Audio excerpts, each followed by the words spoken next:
मुख्यमंत्री माझी लाडकी बहीण या योजनेअंतर्गत तिसरा राज्यस्तरीय कार्यक्रम जो आहे तो येत्या 29 सप्टेंबर रोजी रायगड जिल्ह्यामध्ये आयोजित होत आहे। यापूर्वी 17 ऑगस्टला राज्यस्तरीय पहिला कार्यक्रम पुण्यामध्ये झाला। त्याच्यामध्ये साधारणपणे 1,07 लाख महिलांना आपण जुलै आणि ऑगस्ट महिन्याचा लाभ वितरित केला।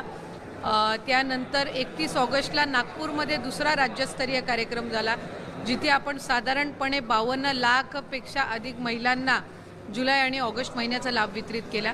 आणि 29 तारखेला तिसरा राज्यस्तरीय कार्यक्रम रायगडमध्ये आयोजित होत आहे। याच्यामध्ये जुलै आणि ऑगस्ट महिन्यातील काही तांत्रिक बाबीमुळे किंवा स्क्रुटिनीमुळे राहिलेले जे लाभार्थी आहेत, त्याचबरोबर 24 ऑगस्टच्या नंतर आलेले अर्ज जे छाननी करून झालेले आहेत असे, आणि त्याचबरोबर सप्टेंबर महिन्याच्या साधारणपणे 20-25 तारखेपर्यंत आलेले जे अर्ज असतील यांचे लाभ DBTच्या माध्यमातून वितरित करण्यात येतील।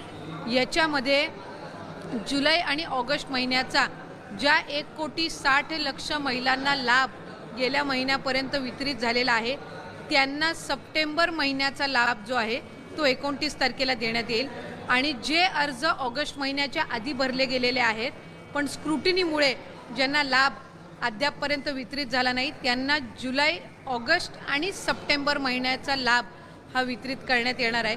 त्यामुळे साधारणपणे आमचा प्राथमिक अंदाज आहे की पहिले जुलै आणि ऑगस्ट महिन्यामध्ये पात्र झालेले आणि पहिल्या 2 महिन्याचा लाभ मिळालेले 1,60 लाख, आणि त्याचबरोबर नवीन जे काही अर्ज प्राप्त झालेले आहेत त्यानंतर 24 ऑगस्ट नंतर किंवा त्याआधी काही कारणास्तव राहिलेले असे जवळपास 45 ते 50 लाख अशा महिलांना, म्हणजे 2 कोटीपेक्षा अधिक महिलांना 29 सप्टेंबरच्या दिनी त्यांना लाडकी बहीण योजना जी आहे, मुख्यमंत्री माझी लाडकी बहीण या योजनेच्या लाभाचं वितरण होणार आहे।